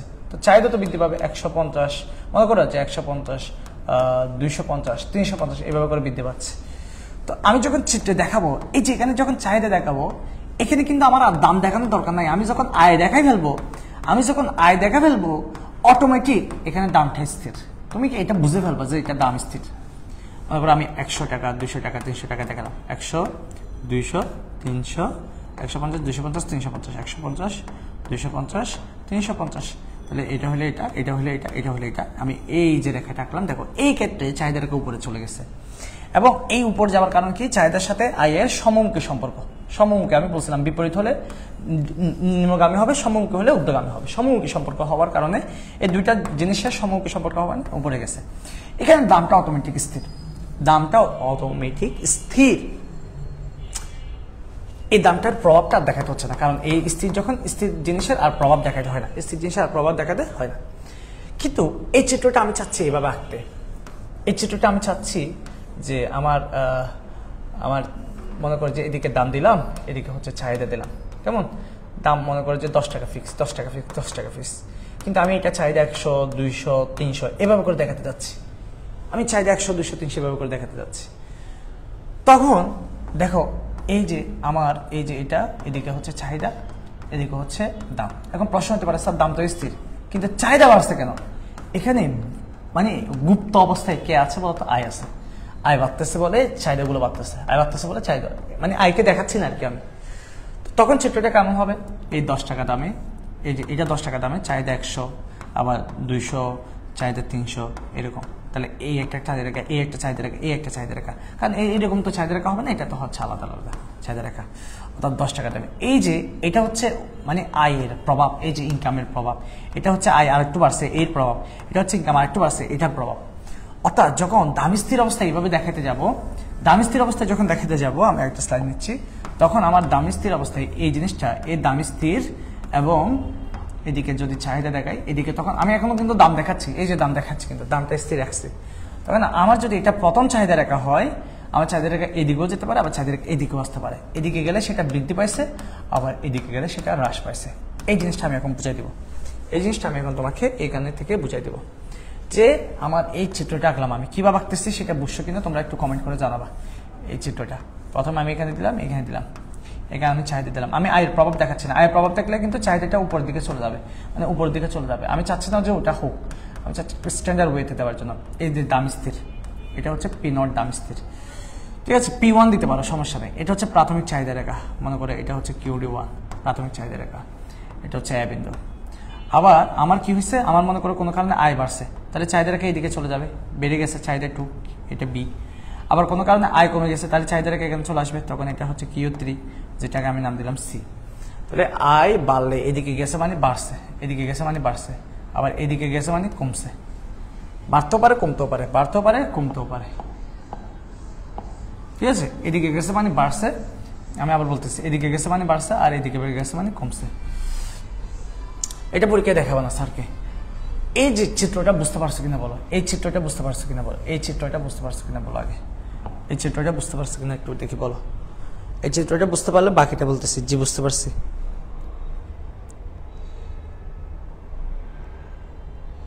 আল্লাহ নেট প্রবলেমের জন্য ক্লাস করতে যাচ্ছে না। জি বুঝতে পারছি, বুঝতে পারছি না, বুঝতে পারছো, গুড, বুঝতে পারছো। এই যে আমি এই জিনিসটা এখন বুঝাবো, আমি চিত্রটা কিভাবে আঁকছি। সবসময় বলি চিত্রের ব্যাখ্যা 4 লাইন দিতে হয়, চিত্রের ব্যাখ্যা 4 লাইন দিতে হয়, 4 লাইন দিতে হয়। এই 4 লাইন এখান থেকেও আমি 4 লাইন করবো। দেখো আমি এখান থেকে আমি 4 লাইন করবো। দেখো আমি একটা কাজ করি, আগে এই পুরো জিনিসটাকে আমি ছোট করে ফেলতে পারি কিনা দেখি, পুরো জিনিসটাকে আমি ছোট করে ফেলতে পারি কিনা।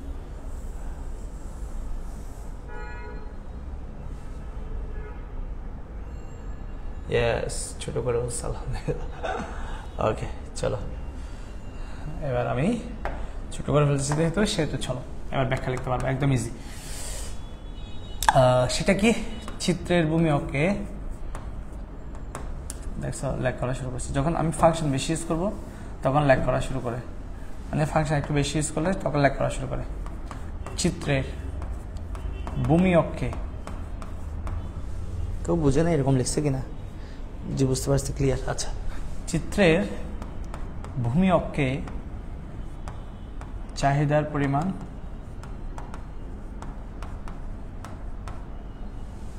জায়গা রাখি যাতে দেখে লিখতে পারি, এবং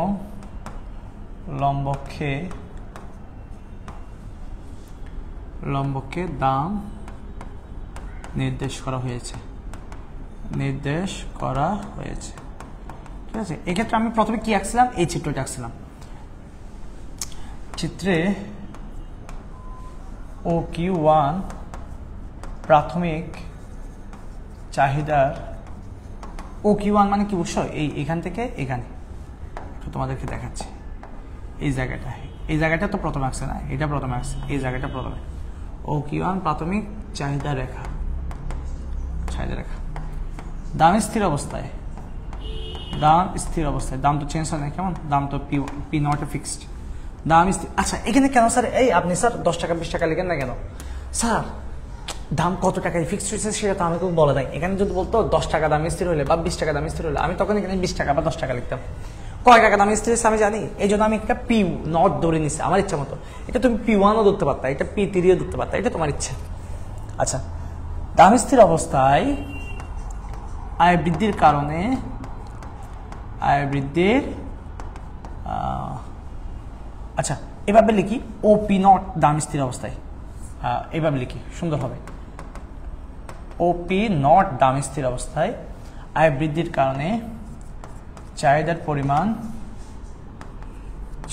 পরিমাণ বৃদ্ধি পেয়ে, চাহিদার পরিমাণ কি বৃদ্ধি পেয়ে, এই যে দেখো OQ2 হলে, এই যে চাহিদার পরিমাণ বৃদ্ধি পেয়ে এখানে চলে আসছে। OQ2 হলে এই জায়গায় খেয়াল করো ভালো করে, এই জায়গায় OQ2 হলে এই জায়গায় চলে আসে। OQ2 হলে চাহিদা রেখা এই বিন্দু থেকে এই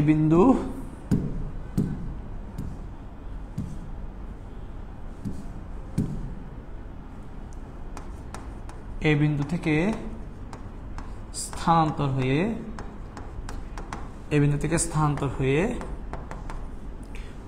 থেকে ডানে স্থানান্তর হয়ে লিখো, এই বিন্দু থেকে ডানে স্থানান্তর হয়ে এই বিন্দু থেকে ডানে বি বিন্দুতে স্থানান্তর হয়। আচ্ছা কথাটা এভাবে লিখি, এভাবে না লিখে এভাবে লিখি যে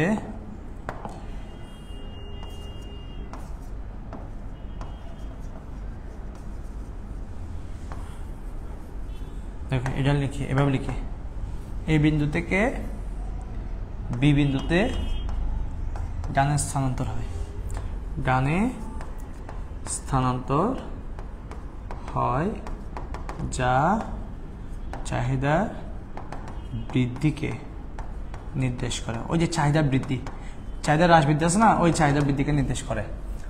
আবার দামি স্থির OP নট দামি স্থির অবস্থায় OP নট দামি স্থির অবস্থায় চাহিদার পরিমাণ OQ1 থেকে হ্রাস, দামি স্থির অবস্থায়, আচ্ছা দামি স্থির অবস্থায় দাঁড়াও, দামি স্থির অবস্থায় এইভাবে বলি, আয় হ্রাসের কারণে, আয় হ্রাসের কারণে চাহিদা, দেখো বৃদ্ধির কারণে দিকে গেছে না, আয় হ্রাসের কারণে চাহিদা কি হচ্ছে, এই যে হ্রাস পেয়ে আগে এই জায়গায় এতটুকু ছিল, এখন হ্রাস পেয়ে এদিকে চলে আসে, এই জায়গায় চলে আসতেছে, কেমন কারণে চাহিদা হ্রাস পেয়ে OQ1 থেকে OQ3 তে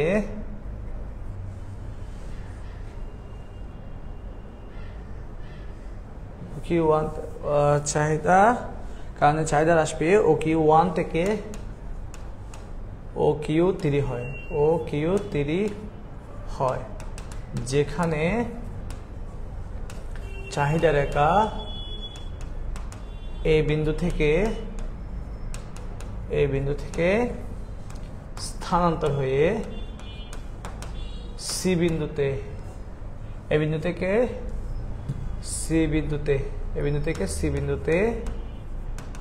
সি বিন্দুতে বামে স্থানান্তর হয়,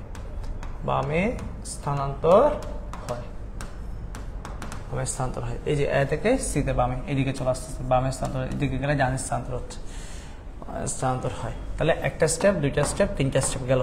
আরেকটা স্টেপ আছে, আলোচ্য অংশ থেকে বলা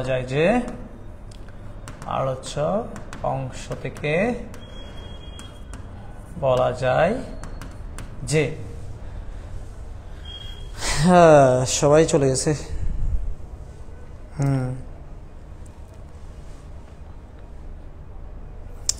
আচ্ছা, আলোচ্য অংশ থেকে কি বলা যায় যে, তোদের অবস্থা দেখতেছে মাস্টার কয়েকজন আছে আর।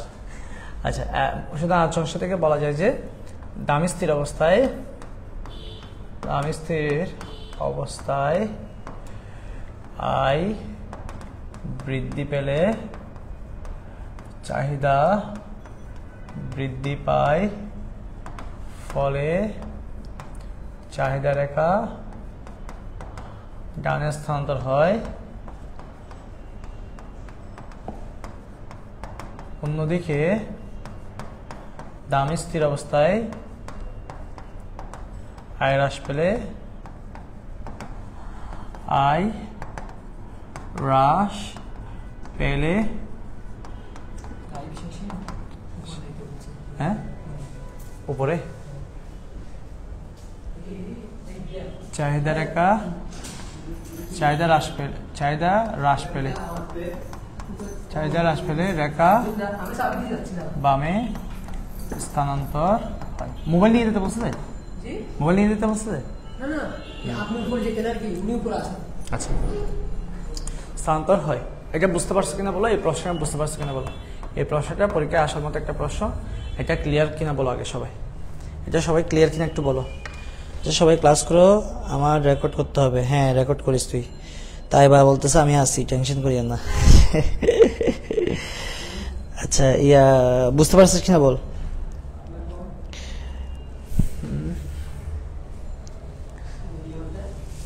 কিছু বলা নাই।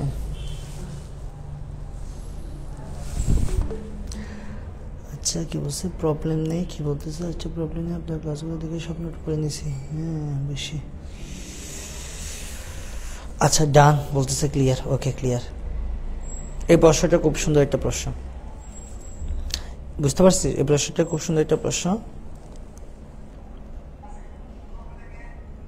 ওকে ক্লিয়ার, বুঝতে পারছি। যারা ছিল তারা তো সবাই কমেন্ট করতেছে, ভালো। আচ্ছা এরপর আরেকটা প্রশ্ন খেয়াল করো, তোমাদেরকে এই প্রশ্নগুলো একটু বলি। যদি আমি বলি যে এই যে এটাকে চাহিদা রেখা বলা যাবে কিনা। আচ্ছা তোমরা তো জানো যে এটা তো নিম্নগামী একটা রেখা, আবার এটাকে চাহিদা রেখা বলা যাবে কিনা, এটাকে যোগা রেখা বলা যাবে কিনা। দেখো প্রশ্ন হবে এটাকে চাহিদা রেখা বলা যাবে কিনা, এটা একটা প্রশ্ন হতে পারে। অথবা এরকম একটা দিয়ে এটাকে যোগান রেখা বলা যাবে কিনা, যোগান রেখা বলা যাবে কিনা।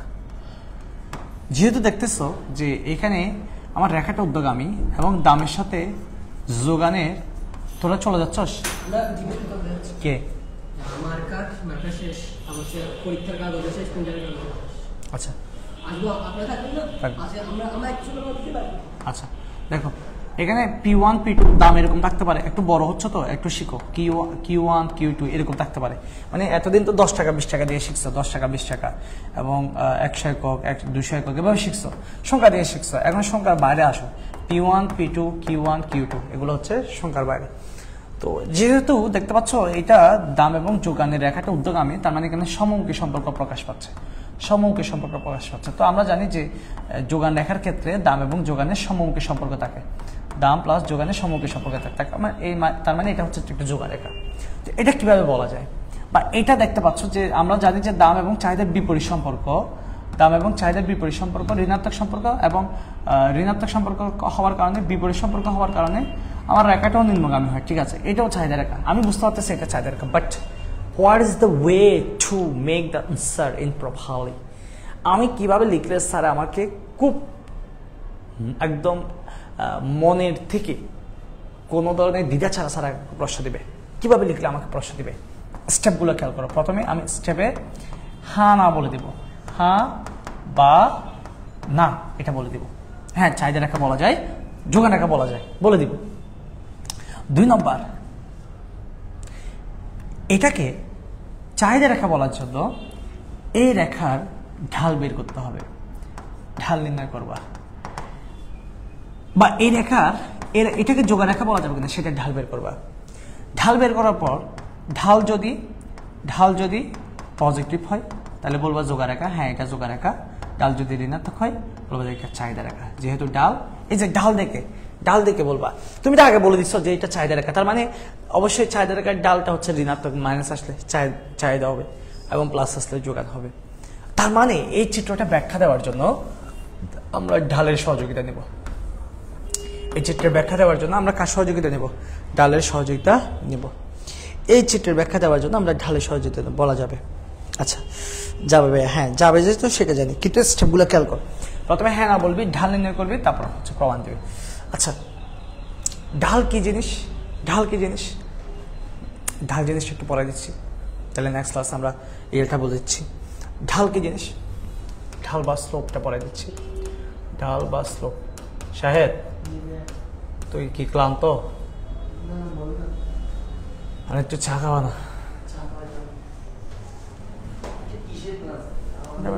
এটা পেট পেয়েছে তো।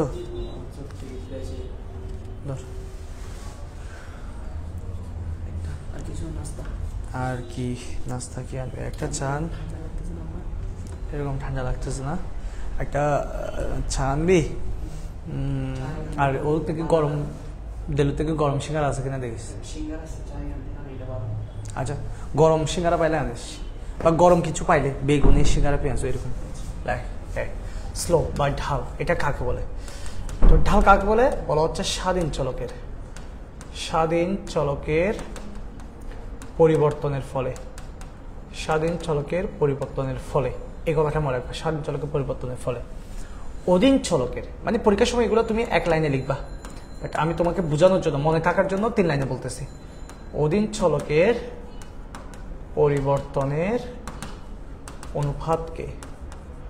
অনুপাতকে রেখার ঢাল বলে। স্বাধীন চলকের পরিবর্তন ফলে অধীন চলকের পরিবর্তনের অনুপাতকে রেখার ঢাল বলে। দেখো এটা আমি পরীক্ষার সময় কিন্তু এক লাইনে লিখবো, বাট তোমাকে বোঝার জন্য আমি এত বড় করে বলছি। তাহলে এখানে বলছে তার মানে রেখার ঢাল বা শুধুমাত্র ঢাল যাই বলো না কেন, এটাকে আমরা প্রকাশ করি এম দিয়ে।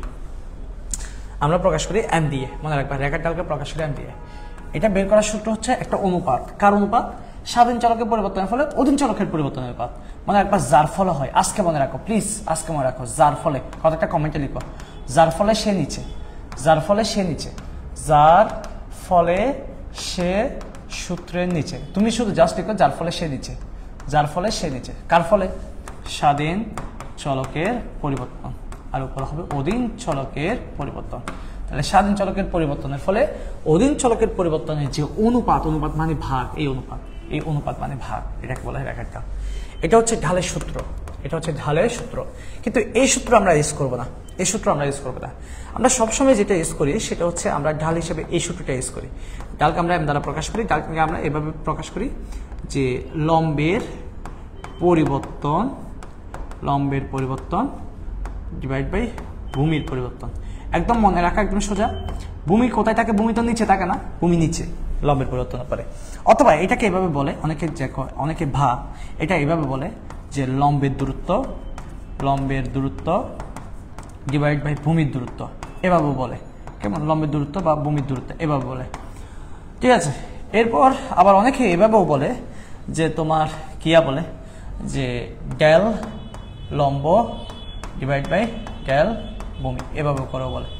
তাহলে লম্বের পরিবর্তন, এই যে ডেল মানে পরিবর্তন বা দূরত্ব, এই ডেল মানে হচ্ছে পরিবর্তন, ডেল মানে পরিবর্তন বা দূরত্ব, যাই বলো না কেন, পরিবর্তন বা দূরত্ব।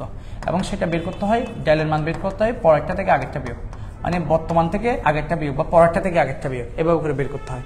শিখে রাখো। আমরা সবসময় ইউজ করব আমাদের ম্যাথের জন্য, আমরা সবসময় উই শুড ইউজ দিস, আমরা এটা ইউজ করব। কেমন? এই সূত্রটা ইউজ করব। কেন জানো এই সূত্রের ইউজ না, এই সূত্র কেন ইউজ করি না জানো? এই সূত্রে স্বাধীন চলক মানে এক্স এদিকে ওয়াই এদিকে, অর্থাৎ এই সূত্রটা আসছে এখান থেকে যে স্বাধীন চলক নিচে অধীন চলক উপরে, এই সূত্রটা এখান থেকে আসছে। এবং এখানে এটা এভাবেও লেখা হয় যে এক্স এর পরিবর্তন ডিভাইড বাই ওয়াই এর পরিবর্তন, এটা এভাবে লেখা যায় যখন এটা তখনই জায়েজ হবে যখন এক্স স্বাধীন নিচে থাকবে, অধীন উপরে থাকবে, এটা তখনই জায়েজ হবে। এই সূত্রটা দিয়ে তুমি ম্যাথমেটিক্যাল যে কোনো সমস্যা সলভ করতে পারবে। বাট অর্থনীতিতে আমরা যখন চিত্রটা আঁকি, এই যে দাম আর চাহিদা যখন চিত্রটা আঁকি, খেয়াল করিও এই যে চাহিদা সে অধীন চলক আর ও হচ্ছে স্বাধীন চলক।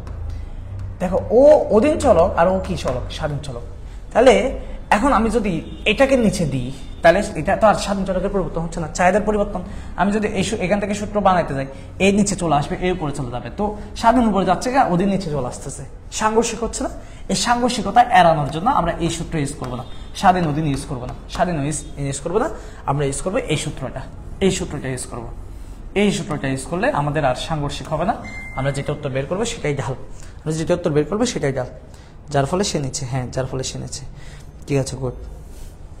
আচ্ছা এই সূত্র ইউজ করবো। এখন ঢাল বের করতে গেলে তোমার তো রেখা লাগবে, ঢাল বের করতে গেলে তোমার কি লাগবে? রেখা।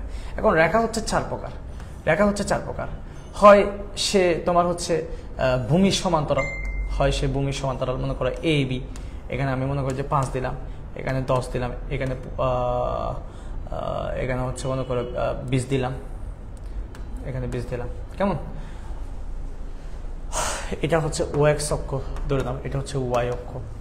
অথবা এরকম যে ভূমি সমান্তরাল হবে এরকম না, সে হচ্ছে ঊর্ধ্বগামী হইতে পারে, মনে করো সে ঊর্ধ্বগামী হইতে পারে, এরকম ঊর্ধ্বগামী হইতে পারে, মনে করো এ বি, এখানে মনে করো 5, এখানে 10, এখানে হচ্ছে মনে করো 20, এখানে মনে করো 40, এরকম যে কোনো মান হইতে পারে ভাই, সমস্যা নাই।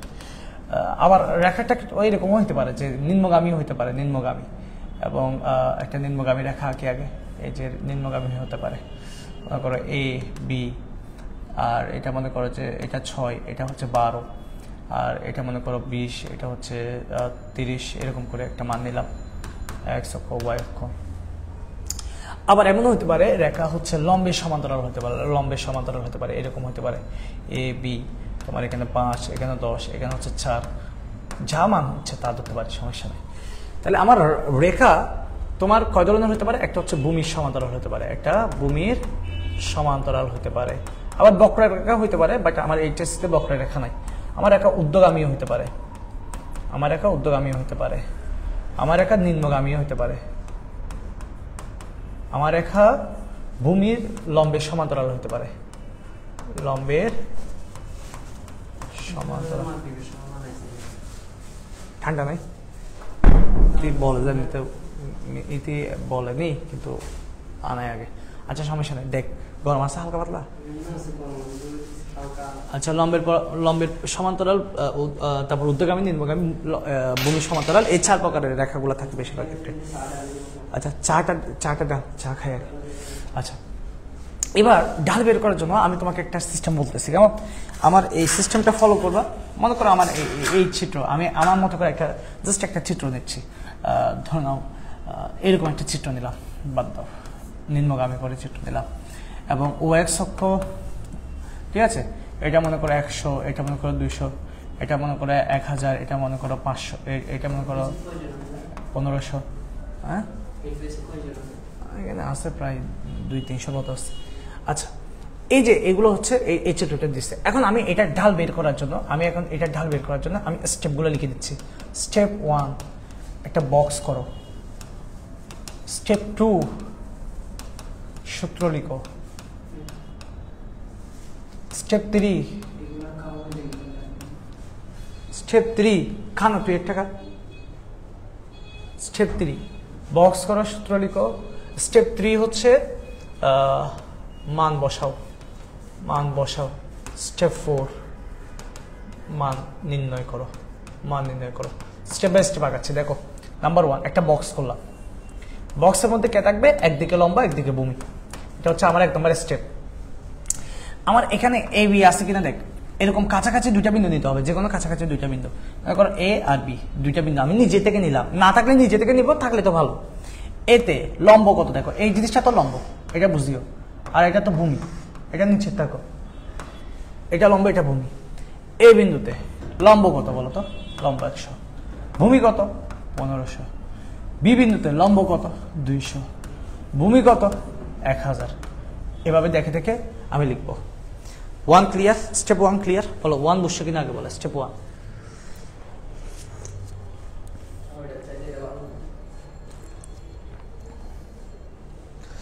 1 বুঝছো? প্রথমে লম্ব ভূমি দিলাম। স্টেপ 2 মানে এখন 2 নম্বরের স্টেপ। ডালের সূত্র লিখো, ডেল লম্ব ডিভাইড বাই ডেল ভূমি।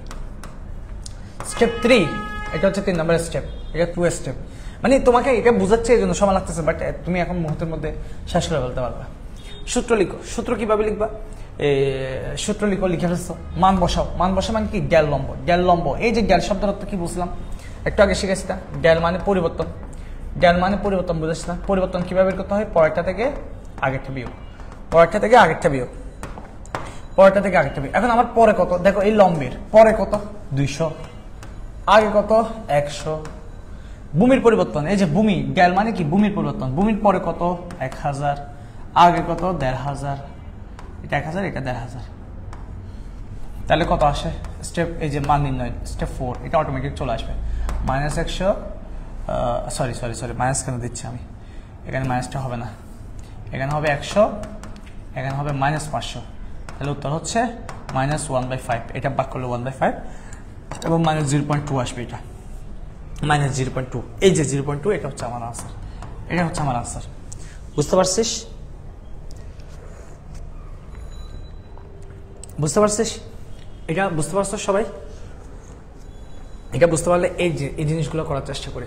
প্রথমে একটা বক্স করলাম ছোট করে, এটা স্যারকে দেখাবি না কিন্তু এটা তো ট্রিক্স। লম্ব ভূমি এবি দেওয়া আছে, এ বিন্দুতে লম্ব কত দেখ, এই লম্ব 5, ভূমি কত 10, বি বিন্দুতে লম্ব কত, বরাবর হাঁটে যাবে, লম্ব কত 5, ভূমি কত 20, কেমন?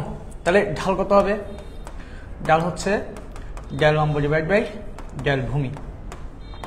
তাহলে ডেল লম্ব মানে পরিবর্তন, 5 থেকে 5 বিয়োগ, 5 থেকে পরেরটা থেকে আগেরটা বিয়োগ, 20 থেকে 10 বিয়োগ, পরেরটা থেকে আগেরটা বিয়োগ, তাহলে 0/10, 0/10। তুই ক্যালকুলেটার মারলে এটা 0 চলে আসবে, ডাইরেক্ট 0 চলে আসবে, 0 চলে আসবে, অর্থাৎ এটার ঢাল 0 গেল। এবার এটাতে এটা ছোট বক্স করলাম, একদিকে লম্বা একদিকে ভূমি। এ বিন্দুতে লম্ব কত, এই যে লম্ব বরাবর 5, ভূমি কত 20, বি বিন্দুতে লম্ব কত 10, ভূমি হচ্ছে 40, ঠিক আছে? ডাল সমান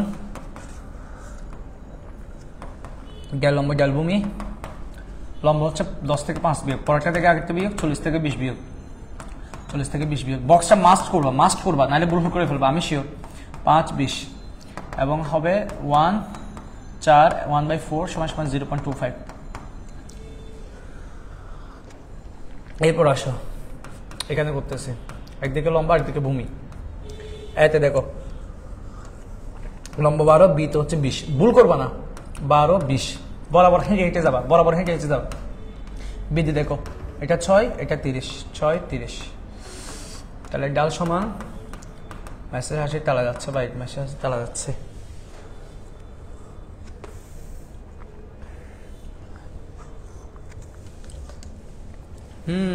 ও তো দিয়ে দিচ্ছে।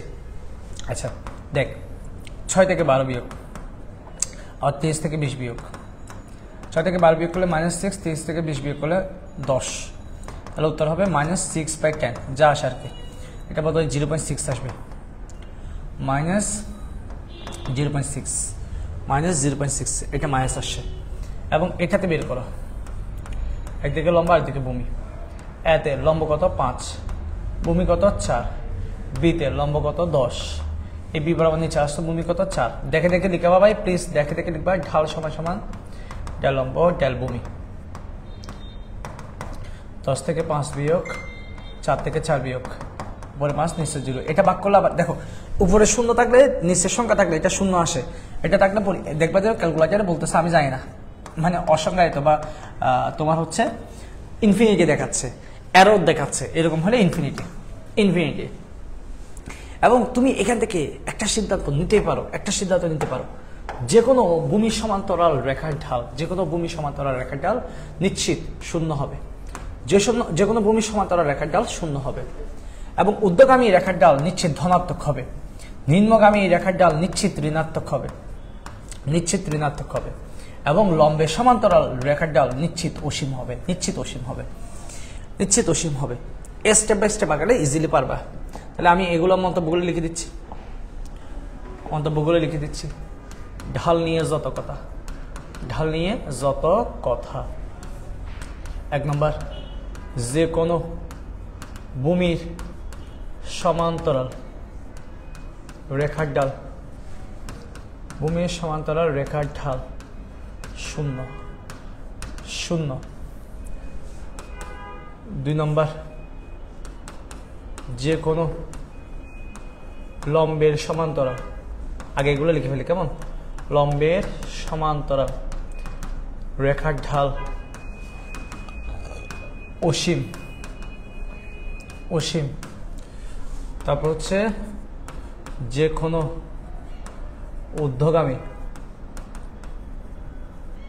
ঊর্ধ্বগামী রেখার ঢাল ধনাত্মক ঊর্ধ্বগামী রেখার ঢাল ধনাত্মক, যে কোনো নিম্নগামী রেখার ঢাল ঋণাত্মক, যে কোনো নিম্নগামী রেখার ঢাল ঋণাত্মক। এ হচ্ছে বিষয়। এরপর আরো এক্সট্রা এগুলো তো দেখাইছি প্রুফ। আরেকটা জিনিস আছে সরল রেখার, এটা মুখস্থ করতে পারো এবং এটা প্রমাণও আছে। সরল রেখা যে কোনো বিন্দুতে ঢাল সর্বদা সমান, সর্বদা সমান। এটার মানে কি জানো? এটা যদি একটা সরল রেখা হয়, এখানে যদি এরকম যদি মনে করো যে তুমি এ বি সি ডি এদের ডাল বের করছো, এ বির ডাল যদি -5 হয়, বি সির ডাল -5, সি ডির ডাল সেটাও -5, অর্থাৎ সবগুলো সমান হবে যদি সেটা সরল রেখা হয়। সরল রেখার যে কোনো বিন্দুতে, যে কোনো বিন্দুতে, যে কোনো বিন্দুতে ডাল সর্বদা সমান হয়, যে কোনো বিন্দুতে ঢাল সর্বদা কি হয়? সমান হয়। কিন্তু বক্ররেখার বেলায় দেখো, বক্ররেখা এটাতে যদি তুমি যাও, এটাতে ডাল সমান হবে না।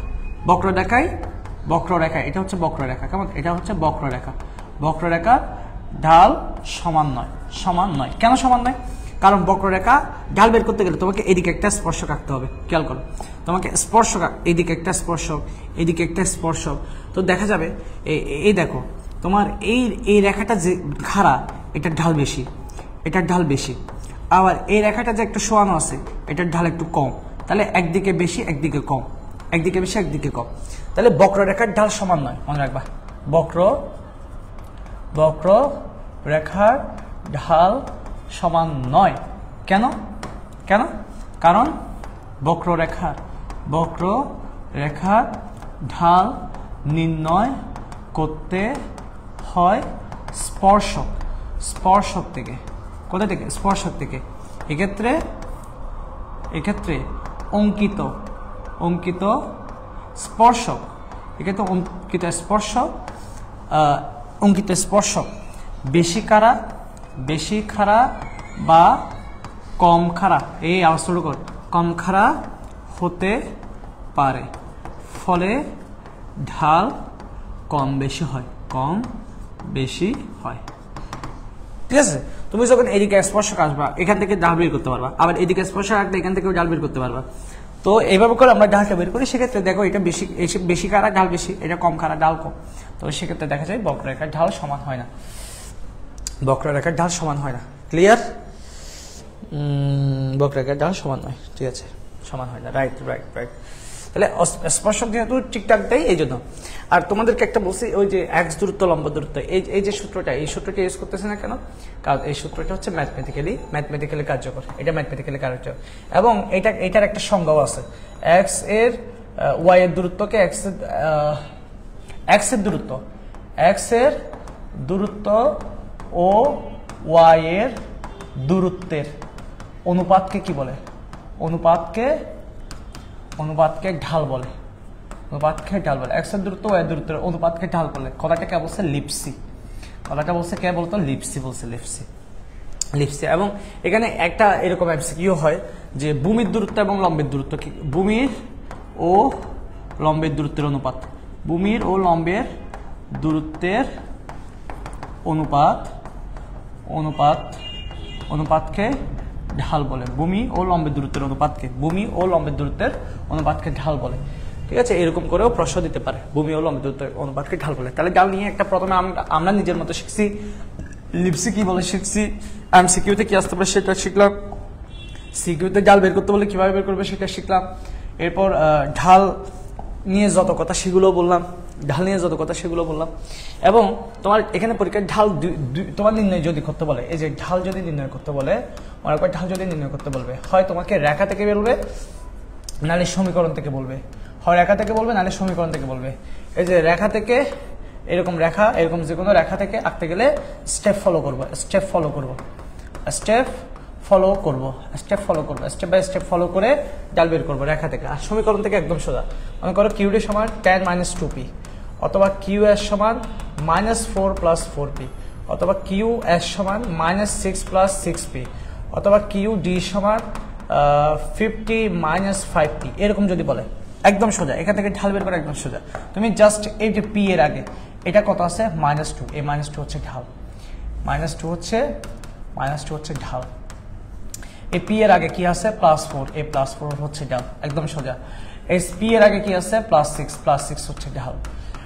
এই p এর আগে কি আছে -5, এই -5 হচ্ছে ঢাল, এই -5 হচ্ছে ঢাল। ঠিক আছে, একদম সোজা, একদম সোজা। দেখি এটার ঢাল কত বলো। কিউডি সমান কিউডি সমান 10 মাইনাস p, এটার ঢাল কত? এটার ঢাল কত? What is the amount of slope for this equation? ইকুয়েশনের ঢাল কত বলো? এই ইকুয়েশনের ঢাল কত কে বলবা? এই ইকুয়েশনের ঢাল কত? এই ইকুয়েশনের ঢাল কত? ক্লিয়ার এই কোয়েশ্চেনের ঢাল কত? ও আচ্ছা, তুই এখনো এটা থেকে বলতেছিস? এগুলো তো পড়াইছি, এখানে কি এখনো পড়তেছে? এই যে তাসনিম বলছে -1 হবে, ও প্রথমে -2 লিখছে, এটা 20 মাইনাস p। তাসনিম বলতেছে -1 হবে, বাকিটা একটু বলো। p এর আগে কি আছে দেখো, p এর আগে বারবার বলতেছি, p এর আগে যে সংখ্যাটা থাকবে সেটা হচ্ছে এটা। p এর আগে -2 আছে -2 টা, -4 আছে -4 টা, +6 আছে +4 আছে, যেটা আসছে সেটা হচ্ছে এটা -1। না -p বলছে একজন, -1 হবে স্যার। p তো চলক, ভাইয়া, p হচ্ছে চলক, p হচ্ছে আমার চলক, p ডাল হতে পারে। এই যে এটা p এর আগে কি আছে 1 আছে, এই 1টা হচ্ছে ডাল। এটা হচ্ছে মনে মনে ধরতে হবে, p এর আগে মনে 1 আছে একটা, p এর আগে মনে একটা 1 আছে, এই -1 হচ্ছে ডাল। +20 বলতেছে, আল্লাহ রে আল্লাহ, +20 দুইটা, একটা ছেদক, একটা শূন্য দামের চাহিদা, এই যে ও আগের ক্লাস করা যায়, একটা ছেদক, একটা শূন্য দামের চাহিদা, আরটা হচ্ছে তো ধ্রুবক, এর পরিচয় হচ্ছে ছেদক, ধ্রুবক, শূন্য দামের চাহিদা, বিশের পরিচয়। আল্লাহ, এগুলো পড়াইছি, তোরা না পড়লে কি করতাম? এটা আগেরটা বলছি ভাই, আচ্ছা আগেরটা বলছিস না, আচ্ছা -1 অনেকে বলতে পারছো, ঠিক আছে, ধন্যবাদ। ঠিক আছে, এটার উপর নেক্সট ক্লাসে অনেক সলভ ক্লাস দিয়ে দিব। আগে এমসিকিউ সলভ ক্লাস দিব নেক্সট ক্লাসে, তারপর সিকিউ সলভ ক্লাস দেবো। ঠিক আছে, সবাই বুঝতে পারছি কিনা? কোথায় থেকে কি চলে আসছে এগুলো কোথায় থেকে নিয়ে আসছি আমি আবার? আচ্ছা, যাই হবে হোক, আর সমস্যা নেই। আচ্ছা, এগুলো ছিল মনে হয় নিচে। বুঝতে পারছি কিনা একটু বল, লাস্ট একটু বল, সবাই বুঝতে পারছি কিনা? বুঝতে পারলে একটু সবাই ইয়েস লিখো এবং ক্লাস শেষ করবো। বুঝতে পারলে সবাই একটু ইয়েস লিখো, ক্লাস শেষ করবো। ভাইয়া মনে হয় আগের ক্লাস করেনি সম্ভবত। আচ্ছা, ও হয়তো। আল্লাহ হাফেজ ভাইয়া, ওকে।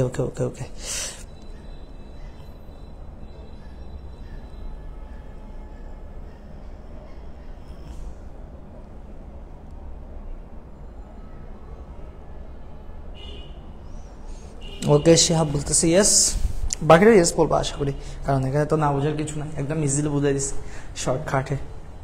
অল ক্লিয়ার, ওকে ঠিক আছে। তাইবা বলছে মনে থাকে না যে, তাইবা তোর না মনে থাকে না যে আমার মনে থাকে মাঝের মধ্যে, ওই আইডি পড়তে আর ইয়ে হয় না। তাইবা বলতেছে ওকে, আল্লাহ হাফেজ, ওকে আল্লাহ হাফেজ। ওকে ঠিক আছে, ভালো থাকিও সবাই, সুস্থ থাকিও, দোয়া করিও।